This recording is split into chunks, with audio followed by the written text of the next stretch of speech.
Yeah. So we do see, people stop growing coffee. And in Colombia, I think in the last 10 years, they've lost like something like 30% of the area that was used for coffee in certain regions are now being used for something else. So that's the reality of it.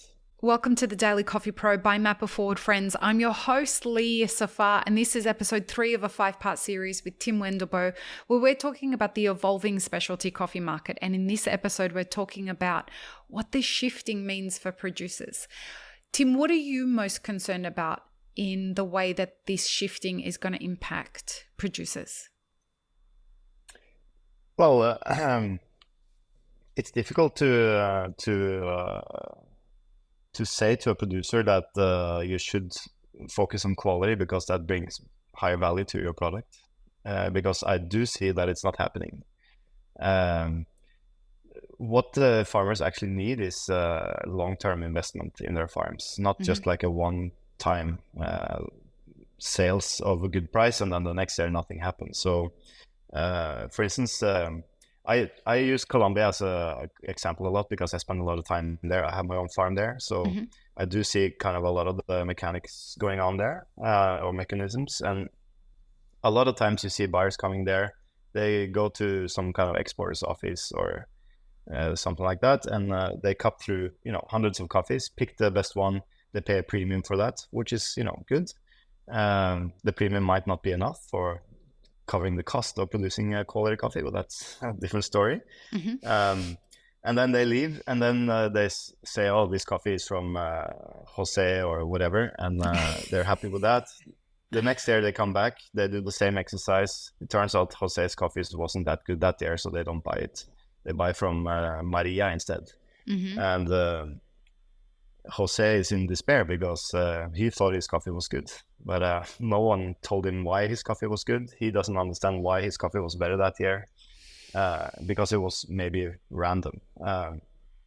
So cherry picking like that really doesn't transform anything at farm level. It means that the farmers are not able. If you get a little bit extra money one year, you will probably spend it on something that you really need in your household or something. You're not going to go and invest in your farm, No. And that's just the way it is. So I see that in order for us to make sure that we get quality coffee consistently in the future, we need to make sure that the farmers we purchase from are paid a good price so they can make a profit, so that they can invest in their business and invest in producing better coffees. And if you are buying coffee and you don't see any transformation on the farm that you're buying from, you're probably not paying a good enough price.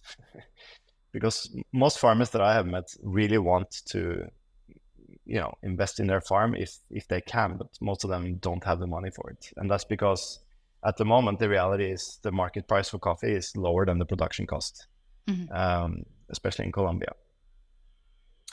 So at least the farmers that I work with and have been working with for many years, they say that actually the most important thing is not to get the highest possible price, but to have a customer that is committed to buy every year for a price that is sustainable,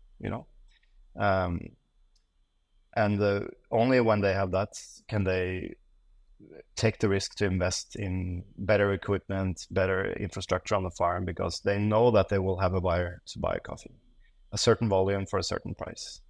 That's kind of the dream situation for them. It's not to, sell coffee for $1,000 a pound once in their lifetime on an auction. That's might be a dream, just for fun, but it's kind of like winning the lottery. It never happens.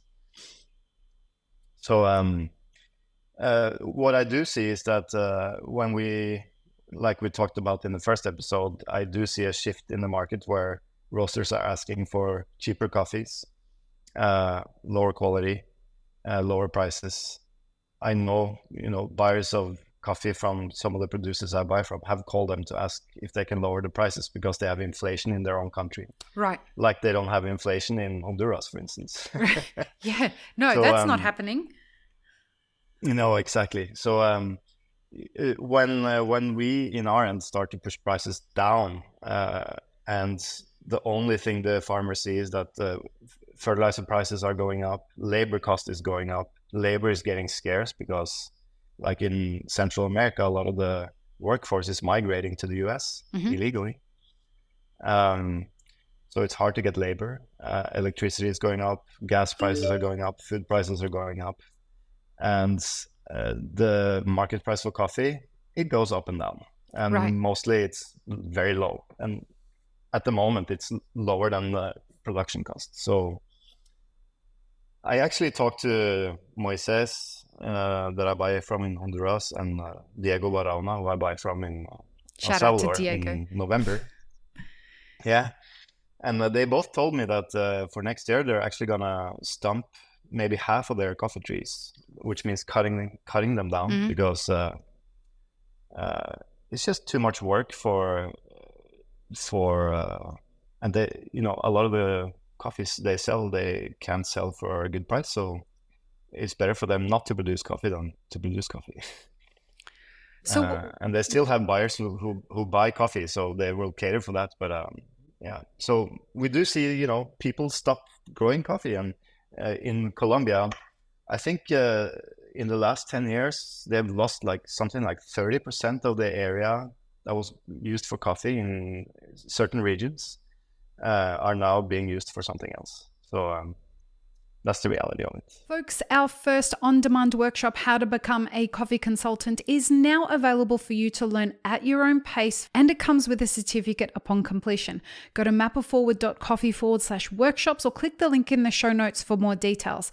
Support this podcast by supporting our sponsors. So we have a situation in cafes and in roasteries where people have perhaps, while money has been free, been a little bit easy to lean on credit, buy more expensive coffees, set a new standard. We've proven in the last episode that it's very clear that the business models are not working. And so the easy way to perhaps start to adapt to the new format of the reality of the world that people are living in is to go back to their cogs and their suppliers and just say, listen, we need everything cheaper. I don't see how we get out of this mess that we're in.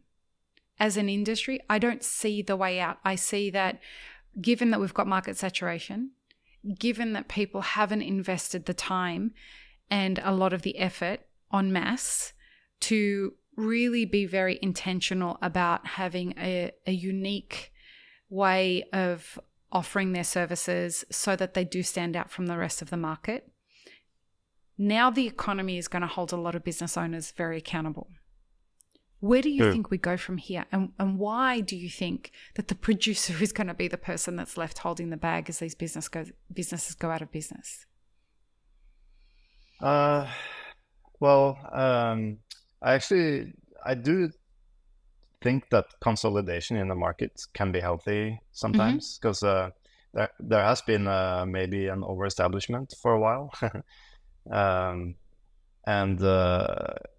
We see that in the restaurant industry here in Oslo, for instance. There's been too many restaurants opening. And then now we're seeing some of them shutting down. But the serious ones that we know are good business, like they run their business well. They know what they're doing. They survive, because the customers notice. I think, the fortunate thing about coffee today is that there's always a place for coffee.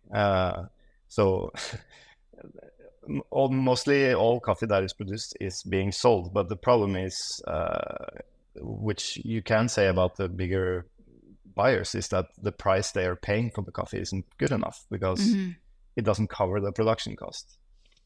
But I would say that if you're a small company that is running well economically, and your business is into selling quality coffee, you should definitely continue doing that and not start to go down the slippery road of buying cheaper coffees, because people notice that it's getting worse. And if you want to have steady supplies of good quality, you need to invest also time at origin. So for me, it's always, and maybe my business is not a good example because we are a little bit how to say, we're very niche, I would say. But for me, always when things like this happen, we always do the opposite. So when people start buying cheaper coffees, we focus on getting our coffees to become even better. We invest more money in that, because in my experience, these periods go up and down a little bit. And if you do invest time and effort into making your company better in difficult times, when the times are kind of passing, you end up gaining from that. So I don't know if that answered your question. Yeah, it does. but I do have a follow-up question to that. Do you think that this is, when you say when these things go a little bit up and down, do you think that this era that we're coming into is going to be short-lived? Oh, wow. I'm not sure how long, there will be some consolidation in the market for sure. And even though I think SCA predicts that the specialty market is still growing for eternity, it seems like. I'm not sure how much I trust those numbers, but correct. we do see, new markets opening, coffee shops like in the Middle East, in Asia. Yeah. There is hope, I think, and it creates a demand for high quality coffees for sure. But I just think the majority of the coffees that are bought for this kind of specialty market is still, I often ask, like, what's so special about it? When people say, I sell specialty coffee. Yeah, what's so special about it? What's so special? Yeah. I really like that question. I'm going to take that if that's okay. What's so special about it? Yeah. Wow. So... Yes, I actually don't know. I mean, I wish I knew, then I would be a rich man, I think. But it's hard to predict where the market is going. Well, in the next episode, I want to talk a little bit more about that, because we want to kind of explore what role all of this plays in the evolution of the specialty coffee industry. So let's take a look at that in the next episode. Join us for that, folks. Peace, love, and peanut butter. Have an amazing rest of your day. Thanks, friends. If you enjoyed this video, here's what you should check out next. Consider supporting Map It Forward on Patreon, and be sure to subscribe and hit the notification bell before you leave.